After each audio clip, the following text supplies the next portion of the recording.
I had always been meticulous, precise, and loyal. Years in the company had taught me how to navigate office politics, but nothing could prepare me for what was coming. HR and the CFO had been collaborating behind closed doors, siphoning off millions, and now they had set their sights on me. I was the perfect scapegoat, competent, visible, and unsuspecting. The moment I sensed irregularities, I started observing transactions, memorizing patterns, and quietly collecting anything that could serve as proof. It started with small discrepancies. Reimbursements that didn't make sense, approvals that bypassed standard procedures, numbers that never reconciled. Everyone else seemed oblivious, either complicit or too scared to question authority. I knew confronting them openly was suicide.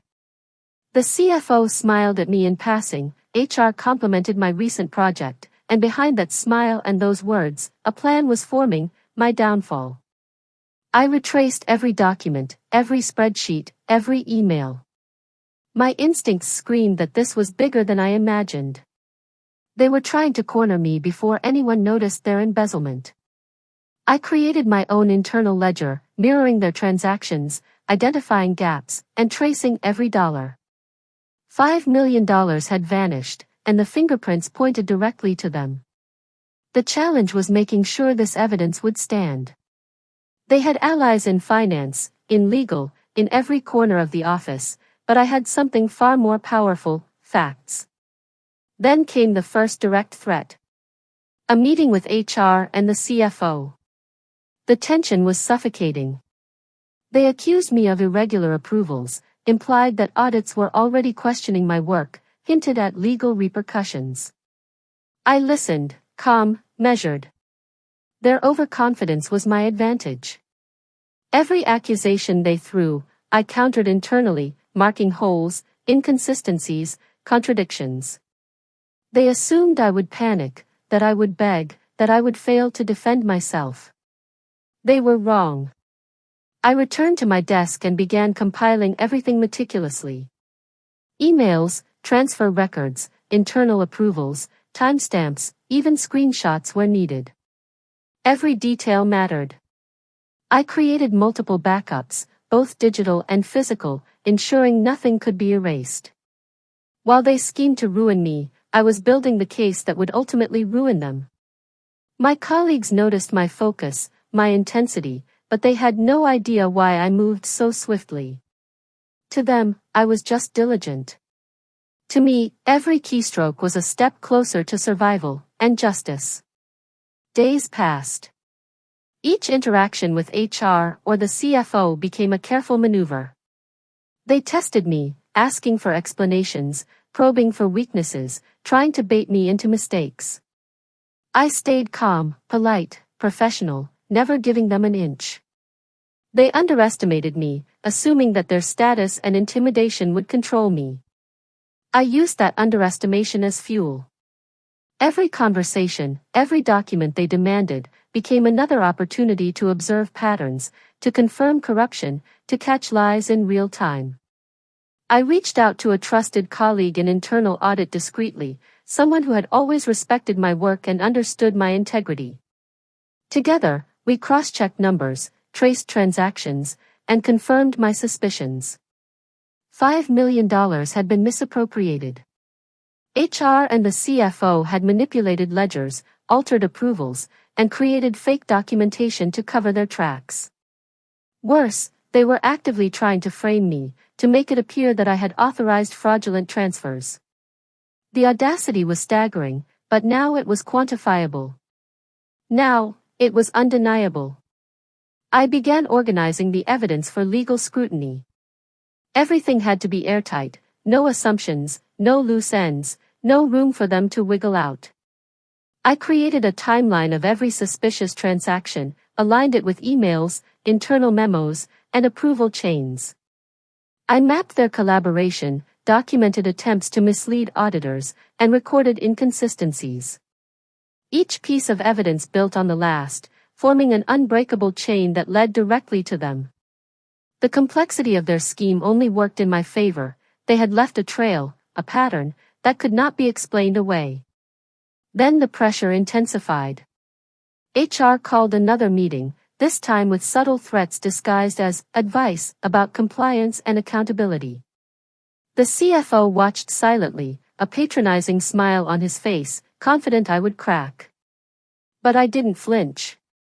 I noted every word, every gesture. Every attempt to intimidate me became another piece of the puzzle. Their arrogance was the key to exposing them. They believed power could shield them, that the truth could be manipulated, but they were about to learn that strategy, diligence, and evidence outweighed rank. I spent nights analyzing, preparing, rehearsing mental defenses. I imagined every potential accusation, every possible legal angle, every tactic they might use. I refined my documents, organized my presentation, ensured that each fact, each record, each connection was undeniable. I could see the courtroom already, in my mind, every lie they had told, exposed. Every dollar they stole, accounted for. Every attempt to frame me, shattered. It was meticulous, deliberate, strategic, the way corporate justice demanded. The day I finalized the dossier, I felt a quiet satisfaction. Months of careful observation, analysis, and documentation had created a weapon more powerful than fear, more effective than intimidation, more absolute than their influence. HR and the CFO thought they could ruin my career, destroy my credibility, silence me. They had misjudged me entirely. I was ready. The first part of this battle ended not with confrontation, but with preparation.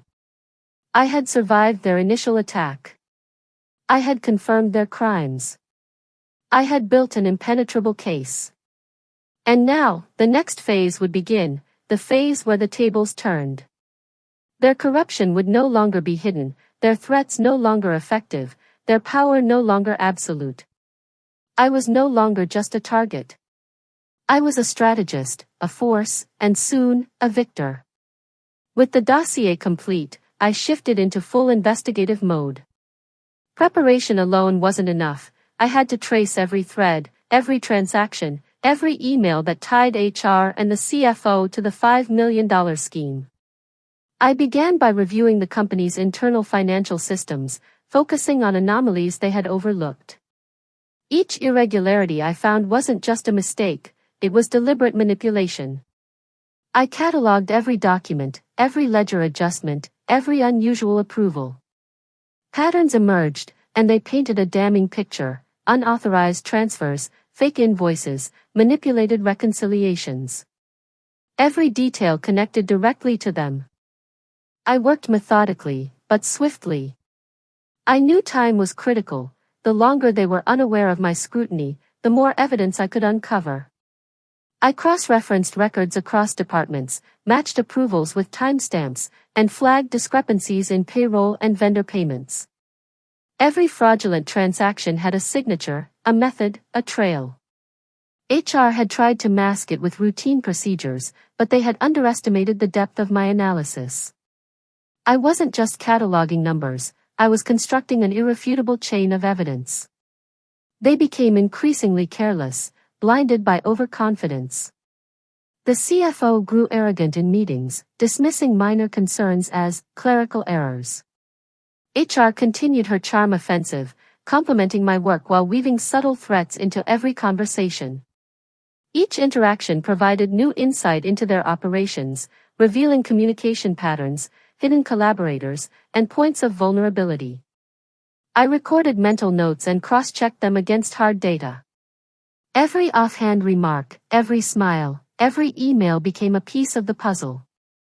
I enlisted the help of one trusted internal auditor, a colleague who shared my dedication to integrity.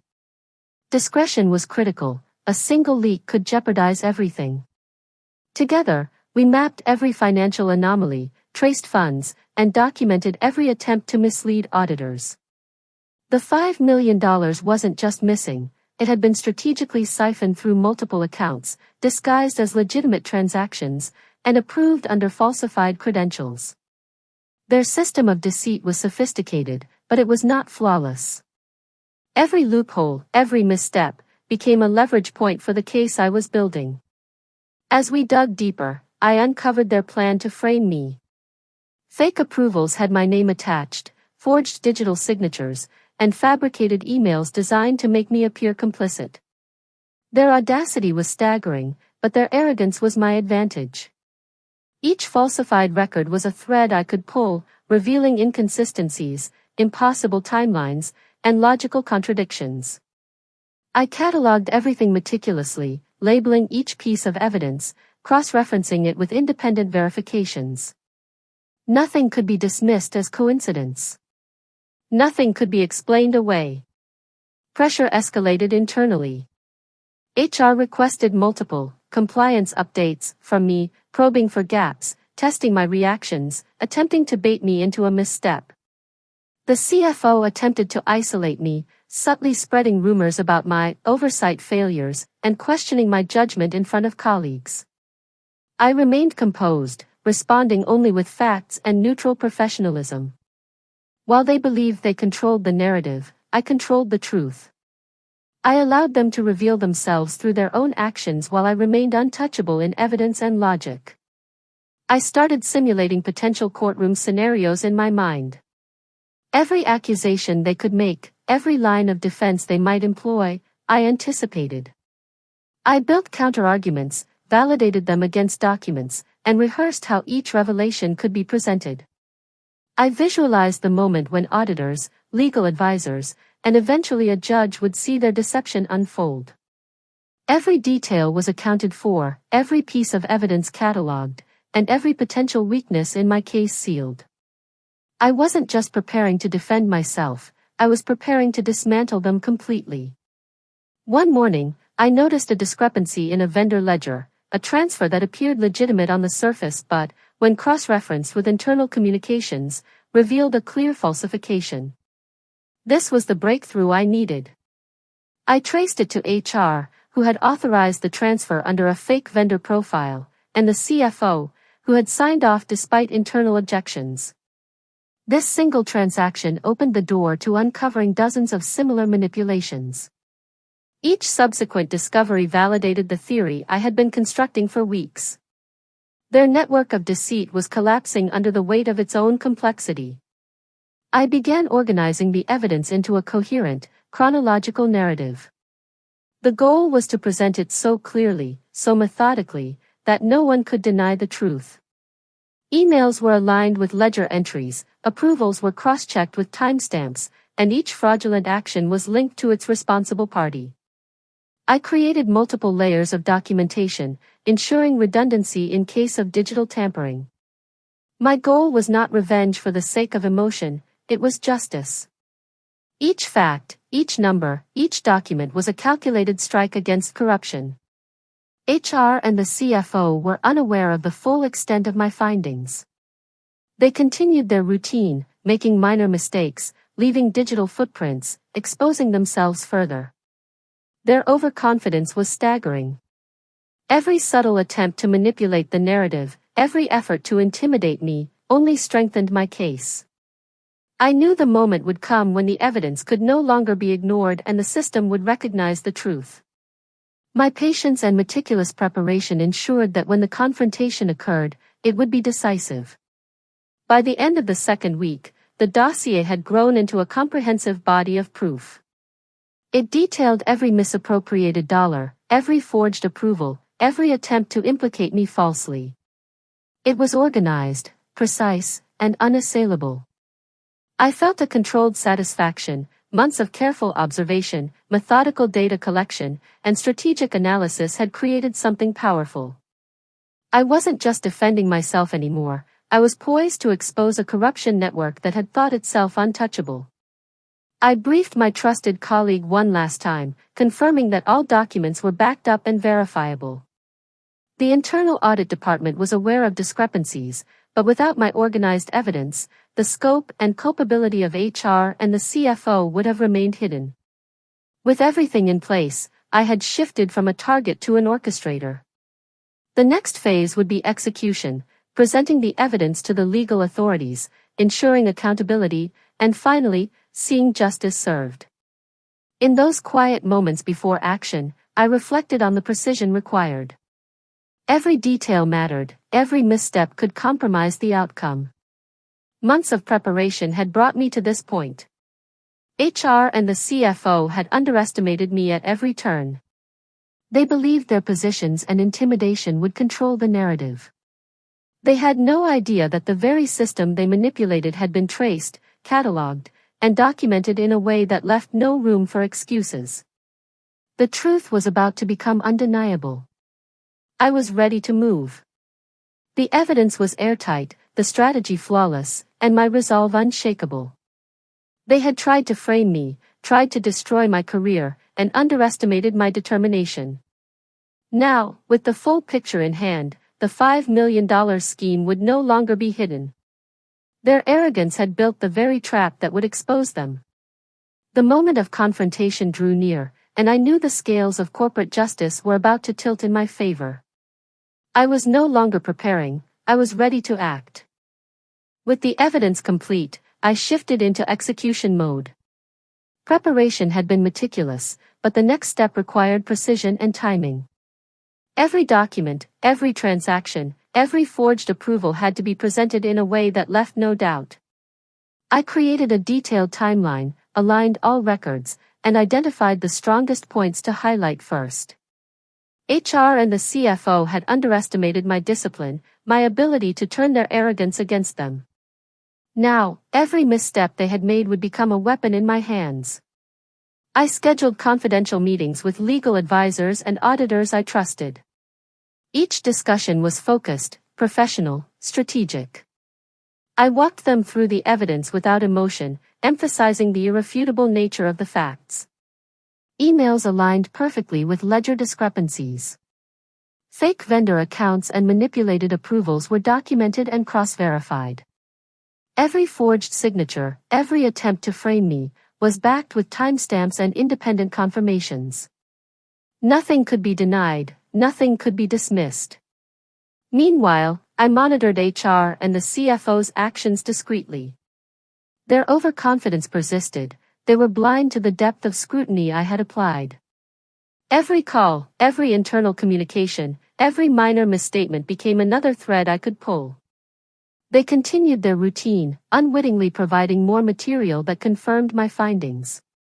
Their arrogance had blinded them to the fact that the longer they remained unaware, the more comprehensive my case became. Every interaction strengthened the foundation for the legal confrontation. I rehearsed my approach to confrontation meticulously. Every possible question, every attempt to deflect blame, every legal loophole they might attempt to exploit, I anticipated.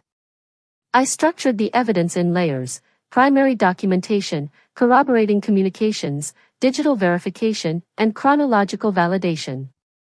The presentation had to be concise, undeniable, and overwhelming in clarity. I could not leave room for ambiguity. HR and the CFO relied on gray areas to manipulate perception. My approach eliminated every gray area. A week before presenting the case formally, I conducted final internal audits to confirm every calculation, every alignment, every verification. Each cross-check reinforced my confidence. The $5 million embezzlement, the fabricated approvals, the attempts to implicate me, everything was airtight. My colleague in internal audit verified independently that all records matched. Every attempt to challenge the data would fail. I had transformed months of observation, analysis, and meticulous documentation into an unbreakable strategy.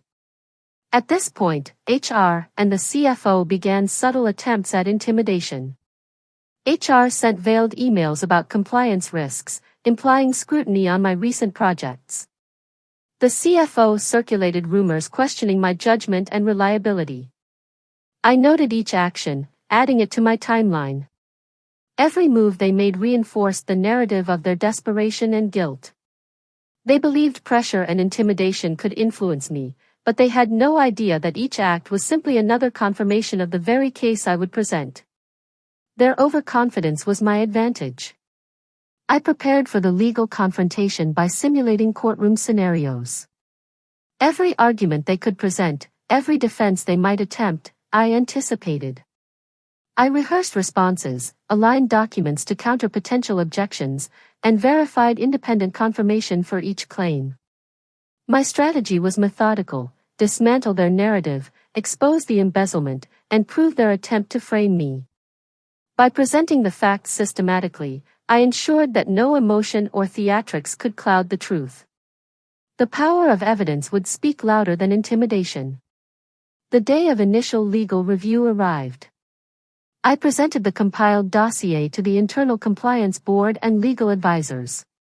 Each document was labeled, cross-referenced, and sequenced logically. The board reviewed with intense scrutiny, and every validation reinforced the case. Emails aligned with transactions, approvals matched signatures, and anomalies were clearly tied to HR and the CFO. The magnitude of the $5 million misappropriation was undeniable, and their attempts to frame me were fully documented. The response from the board was immediate: formal proceedings would be initiated. HR and the CFO received notification that formal inquiries were underway. Panic was evident, though thinly disguised. HR attempted to downplay discrepancies in internal meetings, while the CFO tried to control the narrative among colleagues. Each attempt only strengthened my case. Every lie they told, every misdirection, every effort to discredit me now became evidence of their desperation. The more they tried to manipulate perception, the clearer the proof became. Their actions were predictable, and my preparation anticipated every one. I then finalized a step-by-step plan for presenting the case in court. The structure was deliberate: first, expose the fraudulent transactions, then demonstrate the manipulated approvals, followed by the attempts to frame me. Each layer reinforced the previous, creating a cumulative effect that was impossible to refute. I ensured legal advisors understood the sequence, the rationale, and the evidence supporting every claim. By the time the formal presentation reached a courtroom, nothing would be speculative, nothing would be ambiguous, and nothing could be denied. Internal communications were also leveraged. HR's attempts to intimidate me were documented, demonstrating a clear pattern of manipulation and obstruction. Emails, memos, and recorded requests were all sequenced to show intent and awareness. The CFO's oversight of fraudulent approvals was corroborated by multiple independent verifications. Every interaction, every attempt to deflect blame, every effort to cover tracks was mapped meticulously. By the time proceedings began, HR and the CFO were fully exposed not only for embezzlement but also for intentional obstruction and deception. I rehearsed my testimony, not with emotion but with precision. Facts, dates, amounts, and verification points had to be delivered clearly and confidently. Any hesitation could give them room to misinterpret, but my preparation eliminated uncertainty. I anticipated cross-examination questions, prepared counterpoints, and ensured that every claim I made was backed by verified documentation. Their attempts to frame me would collapse under the weight of factual clarity. Every detail had been rehearsed, every document accounted for, and every potential loophole closed. By the end of Part 3, the trap was set. HR and the CFO were unaware of the comprehensive dossier and strategic plan I had assembled. Their arrogance and overconfidence had blinded them, leaving a clear path for exposure. Every misstep they had made, every attempt to intimidate, every fraudulent transaction, and every fabricated approval would now serve as evidence against them. I had transformed from target to strategist, from potential victim to orchestrator of justice. The next phase would be courtroom confrontation. The meticulous planning, the exhaustive evidence, and the strategic anticipation of their moves had built an unassailable case. I was no longer preparing, I was ready to execute. The $5 million scheme and their attempt to destroy my career would finally be exposed in full. The culmination of months of preparation, analysis, and precise strategy was at hand. HR and the CFO would learn that underestimation had consequences, and I held the proof, the power, and the position to ensure accountability. The day of the courtroom confrontation arrived. I walked in with the dossier securely organized, every document cross-referenced, every transaction traceable, every fabricated approval exposed. HR and the CFO sat across from me, confident smiles masking anxiety that only I could see. They had underestimated the depth of my preparation, the precision of my strategy, and the undeniable nature of the evidence. Every step I had taken, every hour spent documenting, every verification check was about to be revealed in full force. The proceedings began with the legal team presenting preliminary findings. I remained composed, focused, professional. The auditor I had trusted corroborated every anomaly, every misappropriation, and every falsified record. Emails aligned with transfers, approvals aligned with signatures, and financial discrepancies matched independent verification. Every attempt HR and the CFO had made to conceal the $5 million embezzlement was exposed systematically. The weight of facts was undeniable. When my turn came, I presented the evidence with precision. I did not speak emotionally, I spoke factually. I laid out each fraudulent transaction, detailing the exact manipulation, the intended cover-up, and the role of each party involved. The pattern was clear. HR and the CFO had orchestrated the embezzlement and tried to pin the blame on me.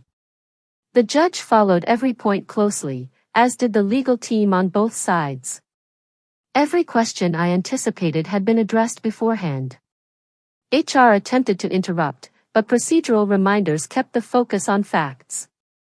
The CFO tried subtle deflections, implying oversight errors, but their attempts failed against the chronological alignment of documents and independent verification.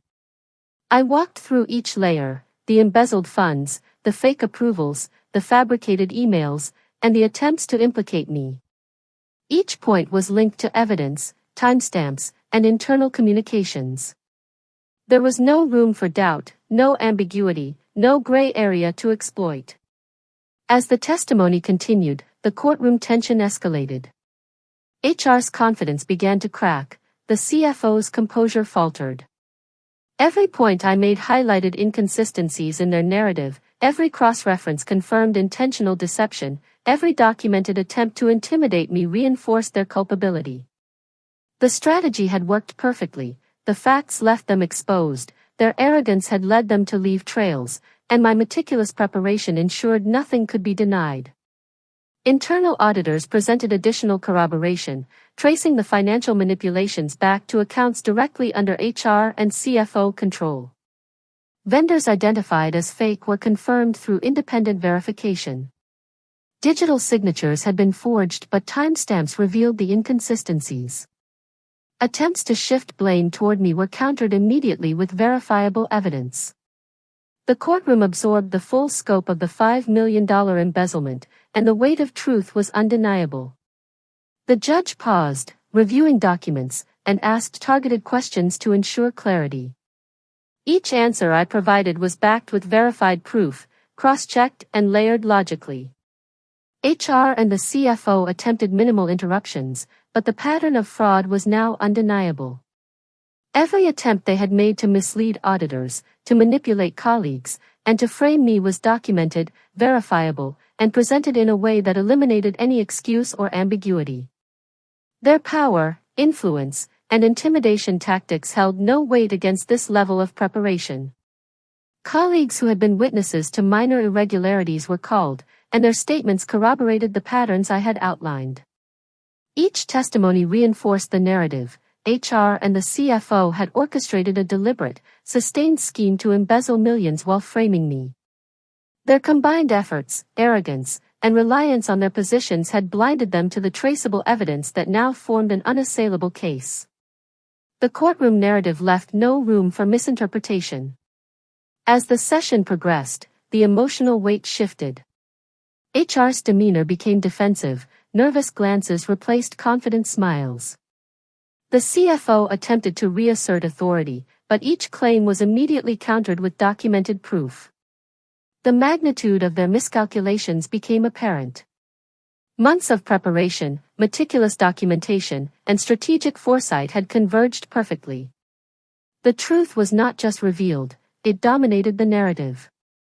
They had underestimated my diligence, precision, and ability to synthesize complex information into undeniable conclusions. By the end of the session, the judge addressed the court. HR and the CFO were found culpable for embezzlement, fraud, and attempts to frame me. The $5 million scheme was fully exposed, and accountability was assigned. Their influence within the company could no longer shield them, their reputations, credibility, and positions were irreparably compromised. I had not only defended myself but had orchestrated the exposure of one of the most significant internal frauds the company had seen. The courtroom reaction was decisive. Legal teams acknowledged the thoroughness of evidence. Colleagues and auditors recognized the depth of the investigation. HR and the CFO, once confident and untouchable, were now fully accountable for their actions. Every attempt they had made to intimidate, manipulate, or deceive was documented and presented in a way that eliminated any defense. Their fall was complete, executed not by chance, but by strategy, precision, and relentless professionalism. In the aftermath, internal controls were strengthened, and processes were re-evaluated company-wide to prevent future manipulation. My role shifted from a target to a key figure in restoring corporate integrity. Recognition for diligence, courage, and strategic action was acknowledged formally. The $5 million scheme was resolved legally, the perpetrators held accountable, and the company regained a level of operational transparency that had been compromised. Reflecting on the confrontation, it was clear that preparation, evidence, and strategic thinking had won the day. No emotion, no reaction, no manipulation could override documented facts and clear logical presentation. HR and the CFO had underestimated my capabilities, and their downfall was a direct result of arrogance, overconfidence, and a belief that positions could manipulate truth. The corporate system had been leveraged in its most professional sense to restore justice. By the end of the trial, I had proven that facts, preparation, and strategic execution are more powerful than intimidation or hierarchy. Every document, every calculation, every timestamp had contributed to a victory rooted in professionalism and meticulous attention to detail. HR and the CFO would face consequences, but more importantly, the integrity of the system had been restored. The lesson was clear: diligence, foresight, and strategic evidence are unbeatable when applied decisively.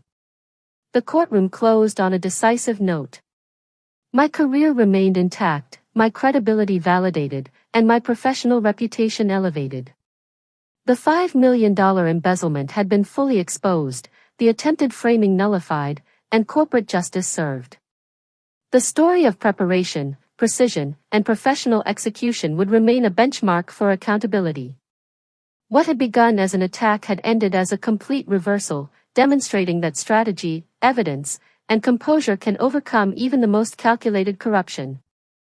With the courtroom verdict delivered, HR and the CFO faced the consequences of their actions. Their positions were terminated, internal investigations confirmed full culpability, and legal proceedings ensured accountability for the $5 million embezzlement. The attempt to frame me had completely failed. The meticulous preparation, detailed documentation, and strategic execution that had dominated the previous months had paid off. I had not only defended my career but also reinforced the company's integrity. In the weeks that followed, internal processes were overhauled to prevent future manipulation. I was called to advise on strengthening compliance, audit procedures, and approval hierarchies. The very knowledge I had used to expose the corruption became a tool to enhance operational transparency. My role shifted from observer to strategist, and colleagues recognized the professionalism, precision, and courage that had driven the outcome. The company now had clear safeguards, and my contributions were formally acknowledged. HR and the CFO attempted damage control within their limited network, but the trail of evidence was irrefutable. Colleagues who had once been cautious or hesitant now openly supported the integrity measures I helped implement. The company culture shifted subtly but significantly. The exposure of corruption, handled with professionalism and meticulous documentation, became a benchmark for accountability. My actions demonstrated that no position or title could shield unethical behavior when confronted with evidence and strategic clarity. I returned to my daily responsibilities, not with relief but with focus. The story of months of observation, analysis, and preparation had concluded successfully, but the professional vigilance I had cultivated remained essential. Internal audits continued, and the financial stability of the company was secured. The exposure of HR and the CFO became a case study in corporate risk management. Their fall was a lesson to all: precision, documentation, and strategic planning outweigh manipulation, hierarchy, or intimidation. Reflecting on the entire ordeal, the most significant insight was clarity of purpose. Every email I traced, every transaction I analyzed, every record I verified had contributed to a decisive professional outcome. The $5 million embezzlement was uncovered, and the attempt to frame me had been nullified. Strategy, foresight, and meticulous evidence had triumphed over corruption, arrogance, and deception. My reputation emerged stronger, my professional authority validated, and the corporate system restored to proper function. Colleagues and auditors acknowledged the depth of the investigation and the effectiveness of its execution. The case was cited as an example of how corporate misconduct could be identified and rectified with proper documentation and strategic application of internal controls. HR and the CFO's influence was permanently diminished. They could no longer operate unchecked, and their attempt to destroy my career became a cautionary tale in internal compliance training. Every misstep they had made became a testament to the necessity of diligence, professionalism, and strategic foresight. The aftermath was structured, controlled, and professional. Financial restitution processes began for the misappropriated funds. Legal oversight ensured accountability, and internal policies were updated to prevent recurrence. My role extended beyond personal vindication to institutional reform. The same precision and attention to detail that had protected my career now strengthened the company's operations. Every action, every decision, every document had served a purpose in securing justice and reinforcing corporate integrity.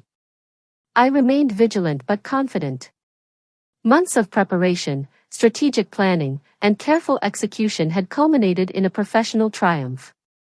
HR and the CFO's downfall was not driven by emotion or revenge, it was the result of precise evidence, meticulous documentation, and unwavering commitment to integrity. The $5 million embezzlement was fully exposed, their attempts to manipulate the system nullified, and the company's operations fortified. I had turned the tables completely, proving that strategy, documentation, and preparation are the most effective tools in professional accountability. Recognition followed. Internal leadership acknowledged my contributions to the company's renewed transparency. Colleagues respected the diligence, precision, and courage required to execute such a complex and sensitive investigation successfully. My career trajectory benefited not from notoriety but from demonstrated expertise, integrity, and strategic foresight. The professional lessons were clear: vigilance, meticulous documentation, and the ability to anticipate manipulation are invaluable in high-stakes corporate environments. Even as HR and the CFO faced legal consequences, the company moved forward with confidence. Internal audits were now proactive, approvals strictly verified, and compliance procedures strengthened. My role became a model for how to handle high-level misconduct professionally, efficiently, and effectively. Months of tension, preparation, and execution had transformed into structured, lasting impact. The exposure of corruption became a blueprint for corporate accountability, and my professional reputation remained intact, enhanced, and respected. In reflection, the ordeal demonstrated the power of preparation, evidence, and professional discipline. Arrogance, corruption, and attempts at manipulation had been entirely countered by strategic documentation and meticulous planning. The $5 million scheme was dismantled, the attempt to frame me nullified, and corporate integrity restored. What had begun as an attempt to destroy my career ended as a professional triumph, a reinforcement of accountability, and a clear demonstration that diligence and foresight can overcome even the most calculated corruption. Finally, I understood that victory in corporate conflict requires more than intelligence, it requires preparation, precision, and unshakable professionalism. HR and the CFO had underestimated me at every turn, and their miscalculations led to complete exposure. Months of strategic planning had resulted in a flawless execution, securing justice, transparency, and professional authority. My career was not just defended, it was elevated. The system had worked, and accountability had been enforced. The story concluded not with emotion but with resolution. HR and the CFO faced consequences, the misappropriated funds were addressed, and the company's processes improved. My reputation, credibility, and professional authority were intact, validated, and enhanced. The meticulous application of evidence, strategy, and documentation had proven decisive. The lesson was clear: preparation, precision, and integrity are the most powerful tools in corporate environments. I had survived, executed, and triumphed.